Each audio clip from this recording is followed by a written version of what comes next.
just going to begin making the crust by crushing these down. Now I'm using a meat tenderizer here, but you can use a Ziploc bag to mash them down, or use whatever way you're comfortable with. This is what you want, a nice coarse sandy texture.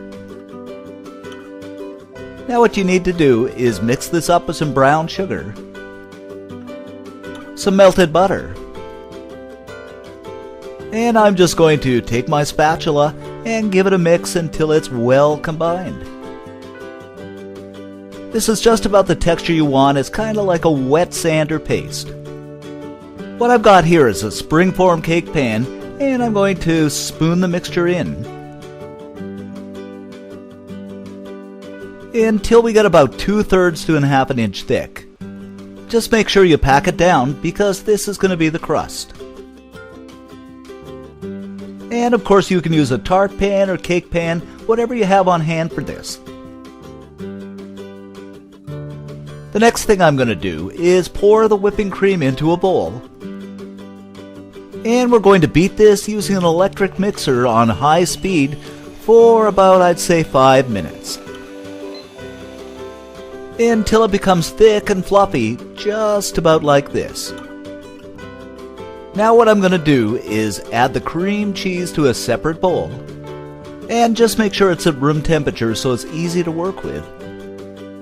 Followed by some confectioner's sugar, a little bit of vanilla extract. And I'm just going to mix until everything is well combined and creamy. Now I'm going to take the whipping cream that I beat a while ago, and I'm going to add it to the cream cheese mixture. And beat it once more until everything is well incorporated and it comes together. Then I'm going to fill my pan about 3/4 way full with the cream cheese mixture. Of course we'll use a spatula here just to make sure it's smoothed out nicely. What I have here is some cherry filling that you can pick up in just about any grocery store. Of course you can make it from scratch, but this is a lot easier. Before I use this, I'm just going to microwave it for about 3 or 4 minutes, just to make sure it's a little bit warm and runny. What you need to do now is top it off with the cherry filling. We'll just give this a smooth out so it's nice and even. And we're going to chill this in the fridge for about 3 hours.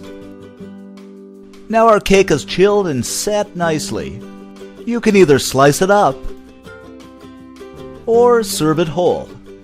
It's totally